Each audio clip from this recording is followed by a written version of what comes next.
Hello friends, myself Praveen Kumar और आज फिर मैं आप लोगों के बीच एक नए टॉपिक का वीडियो लेके आया हूँ, नोट्स लेके आया हूँ। जो कि किसी स्टूडेंट ने मुझे मेरे एक वीडियो पे कमेंट किया था कि उन्हें मेनिया पे नोट्स चाहिए। तो मैं आज मेनिया के ऊपर नोट्स लेके आया हूँ, जो कि मेंटल हेल्थ नर्सिंग का एक इम्पोर्टेंट क्वेश्चन है जो कि एग्ज़ाम में पूछा जाता है। मेनिया जो कि मैंने इसके अंदर सरल लैंग्वेज में जो आपको याद हो सके उस हिसाब से मैंने आप लोगों के लिए लिख के लाया हूँ, जिसमें कि है डिफिनेशन, इटियोलॉजी और pathophysiology, sign and symptoms, nursing management.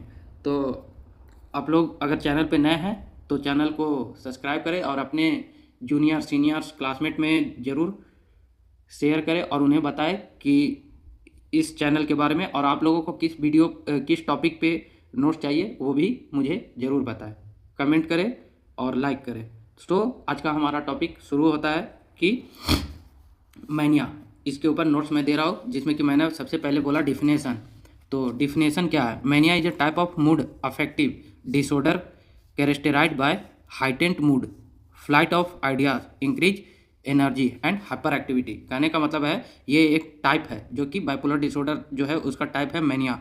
और इसमें जो है मूड हाइडेंट हो जाता है, एक्सेसिव, वो खुद ही खुश होता है और इतना खुश होता है कि वो कुछ भी बोलता है, जिसके बारे में हम आगे इसका ब्रीफली जानेंगे साइन एंड सिम्टम्स में।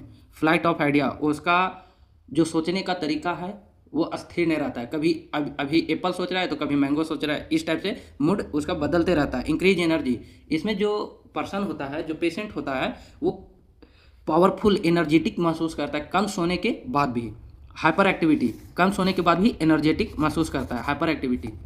ठीक है, अब इसके बाद हम इसके इटियोलॉजी का बात करेंगे। इटियोलॉजी, क्या क्या इटियोलॉजी है?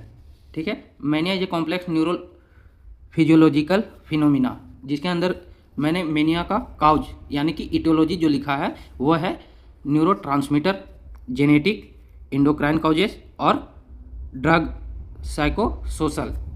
ठीक है, जिसके अंदर मैंने 5 काउजेज को इंडिकेट किया है और इसके बारे में मैं आपको बताता हूँ। Genetic, it is a pre sorry it is a predisposition of it is a predisposition in one prime causes of mania symptoms। यह एक प्राइमरी कॉजेज है, जिसको बोलते हैं कि हाँ जो मेनिया का प्राइमरी कॉज क्या है, तो प्राइमरी कॉज है जेनेटिक्स। ये एक प्रकार का आपका ऑब्जेक्टिव क्वेश्चन भी बनता है। फिर the children of mania depress are vulnerable to this psychiatric problem. फिर उसके बाद है neurotransmitter. During mania there is high nor epinephrine and epinephrine are compare to depression. Depression में जो नॉर इफिनेफ्रिन और इफिनेफ्रिन का लेवल बढ़ता है उससे ज़्यादा मैनिया में बढ़ता है। इंडोक्राइन काउजेज,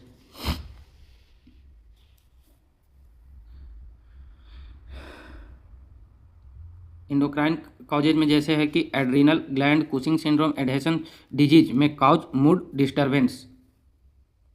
फिर उसके बाद है ड्रग, जैसे कि अल्कोहल, कैफीन और कोकीन, एफेटामाइन, ये सारे जो है मेनिया को ट्रिगर करते हैं। उसके बाद है साइकोसोशल काउज। साइकोसोशल काउज में है स्ट्रेस, पर्सन स्ट्रेस ले लेता है तो उसको मेनिया होता है, या फिर उसके सोशल प्रॉब्लम है कि चार लोग क्या कहेंगे, यहाँ पे एग्जांपल फिट होता है, ये ज़्यादा सोच सोच के मैनिक हो जाता है।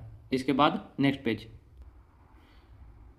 साइकोपैथोलॉजी ऑफ मैनिया, जिसमें कि मैनिया ये explain on biological and physiological, और एक और है बिहेवियरल मॉडल के आधार पर। ठीक है, तो पहला बायोलॉजिकल, मैनिया में भी manifestation of relative central cholinergic under activity and adrenergic activity. Second है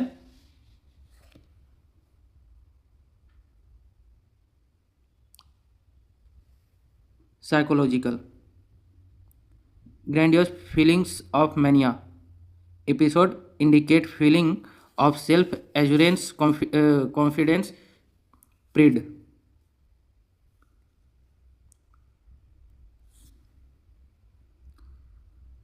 Psychopathology of mania explained as a positive effect, negative effect model. In a positive effect and negative effect model, mania would be described as involving extreme level of positive action. इसमें जो patient है वो ज़्यादातर positive action को perform करता है। उसके बाद है behavioural model. Mania is manifestation of behavioural activation system BAS dysfunction. इसका जो बिहेवियरल एक्टिवेशन फंक्शन होता है, सिस्टम होता है, वो डिसफंक्शन हो जाता है, बेहतर काम नहीं कर पाता जैसा कि करना चाहिए। उसके बाद हम पढ़ेंगे D नंबर में साइन एंड सिम्टम, जिसको मैंने दो तरीका से लिखा है, जिसमें कि according to DSM-5 MEDIGFAST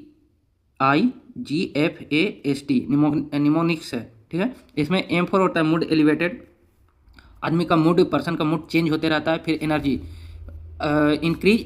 increase हो जाता है, पर्सन एनर्जेटिक फील करता है। और D फॉर डिस्ट्रैक्टिबिलिटी, पर्सन का ध्यान भटकते रहता है, वो कंसंट्रेट नहीं कर पाता है। I फॉर इम्पल्सिविटी, बिना सोचे किसी भी काम को कर देता है और उसका बाद में परिणाम अच्छा होगा गलत होगा उसे खुद नहीं पता होता है। फिर ग्रैंडियोसिटी, खुद को महान समझता है कि मुझसे बड़ा महान कोई है ही नहीं, या फिर ज्ञानी कोई नहीं है, ताकतवर कोई नहीं है, ऐसा। फ्लाइट ऑफ आइडिया, विचार बदलना, एकदम फास्टेड, अभी क्या सोच रहा है तुरंत क्या सोचने लगेगा किसी को नहीं पता। एक्टिविटी इंक्रीज, उसका एक्टिविटी इंक्रीज हो जाएगा क्योंकि वो क्या सोच रहा है उसके आधार पर खुद को महान समझ रहा है, सोचे समझे बिना काम कर रहा है, ध्यान भटक रहा है, तो उसका एक्टिविटी चेंज होगा। फिर उसके अलावे है स्लीप रिड्यूज, इंसोम्निया हो जाएगा, कम सोया है फिर भी एनर्जेटिक फील करेगा। उसके बाद है टाल्केटिव, वो बहुत ही ज़्यादा बोलेगा, बहुत ही ज़्यादा बात करेगा। उसके अलावा according to ICD-10 reckless behaviour उसका अच्छा नहीं होगा। फिर ओवर सेक्सुअल, ओवर फैमिलियर और रिस्क टेकिंग, ज़्यादा सेक्सुअली एक्टिव होगा और ज़्यादा फैमिलियर बनेगा और फिर बहुत ही ज़्यादा रिस्क लेगा किसी भी काम को। ग्रैंडियोस, जैसे कि मैंने पहले आपको बताया कि वो खुद को महान समझेगा। इंसोम्निया, कम सोएगा। इंक्रीज साइकोमोटर एक्टिविटी इंक्रीज, उसका साइकोमोटर जो एक्टिविटी होगा वो इंक्रीज हो जाएगा, जिसको मैंने पहले बताया activity increase. Flight of idea, सोचने का विचार बहुत ही फास्ट हो जाएगा। इंक्रीज एनर्जी और रेसिंग थाउट, इतना जल्दी उसके मन में थाउट आएगा कि ये वो ऐसे करके इतना ज़्यादा आएगा कि वो कंफ्यूज हो जाएगा, वो खुद का थाउट नहीं समझ पाएगा कि उसको करना क्या है। इसके अलावा जो है हमारा फाइनल आज का नर्सिंग मैनेजमेंट। अगर आप लोगों को मेरा नोट्स लिखा हुआ समझ में आ रहा है, आपको लग रहा है कि इजी लैंग्वेज में लिखा हुआ है, तो आप लोग वीडियो ज़रूर लाइक करें, ताकि जैसे कि आज एक स्टूडेंट ने मुझे कमेंट किया ब्लड सप्लाई ऑफ स्टमक, जो कि लगभग 40-45 मिनट का वीडियो था, उन्होंने कमेंट किया तो मुझे लगा कि हाँ मेरा वीडियो जो है इफ़ेक्टिव है। तो आप भी मुझे बताएं कि आपको किस टॉपिक पे वीडियो चाहिए। मैं आज इन्होंने आधा घंटा पहले मुझे कमेंट किया और मैं आप लोगों के बीच एक नए टॉपिक का नोट्स लेकर आया जो कि उन्होंने मुझे कमेंट किया था। अब हम नर्सिंग मैनेजमेंट की बात करते हैं। Provide safe environment, physical safety of patient is priority. Provide करेंगे सेफ इन्वायरमेंट, जिसमें कि हम लोग कोई भी नुकीला चीज़ नहीं रखते हैं, या फिर इवन ग्लास, बर्तन जो भी होता है वो धारदार नहीं होता है। यहाँ तक कि जो हमारा गेट होता है, जहाँ पे हम पेशेंट को रखते हैं, जहाँ पे हम पर्सन को रखते हैं, वहाँ का दरवाज़ा, गेट या फिर कोई भी वॉल जो दीवार होता है, वो उसमें कोना नहीं निकला हुआ होता है, वो एकदम प्लेन बनाया जाता है, जैसे कि उसमें कोना नहीं होता है। सिंपल सी बात, क्योंकि अगर वो होगा हाइपर एक्टिविटी है, कुछ ऐसा एक्टिविटी करे उससे पेशेंट को हार्म हो जाएगा तो फिर दिक्कत है। इसके बाद administer medication as prescribed medication can help patient to regain. हम लोग जो प्रिस्क्राइब एडमिनिस्ट्रेशन, जो प्रिस्क्राइब मेडिकेशन है उसको टाइमली एडमिनिस्टर करेंगे ताकि पेशेंट का जो सेल्फ कंट्रोल है वो बेहतर हो सके। Provide consistent structure of environment, जैसा कि मैंने आप लोगों को बताया कि बेहतर स्ट्रक्चर प्रोवाइड करना ताकि पेशेंट को हार्म ना हो। Give simple direct explanation, do not argue with patient, जैसा कि मैंने बताया आप लोगों को कि पेशेंट बहुत ही ज़्यादा सोचता है, एक्टिव है, वो खुद को महान समझता है, तो ऐसी हालत में आपको बेहतर है कि बिना उससे जुबान लड़ाए आप उसको सिंपल सा जो बोले उसको एक्सप्लेन करिए, या फिर आपका जो बात रखना है वो एक्सप्लेन करें, और उसके साथ आर्ग्यू, उसके साथ मुंह न लड़ाए।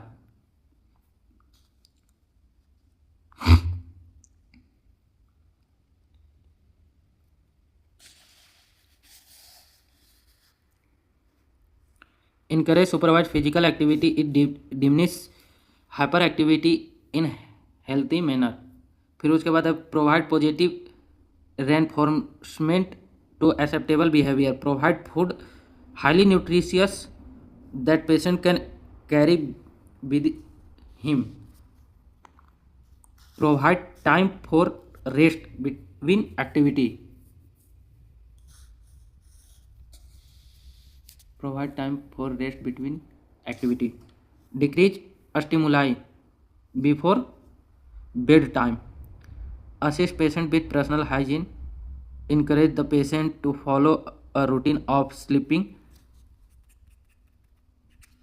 teach the family member about manic behavior sign of relapse, pharmacotherapy and its toxicity। तो आज का क्लास हमारा यहीं तक रहा, जिसमें कि हमने definition, aetiology, psychopathology, sign symptoms, nursing management देखा।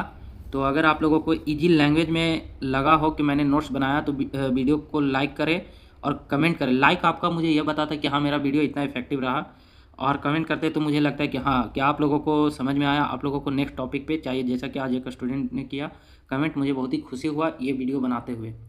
सो थैंक यू फ्रेंड्स, मिलते हैं नेक्स्ट वीडियो में नेक्स्ट टॉपिक के साथ। बाय बाय, शुभ रात्रि।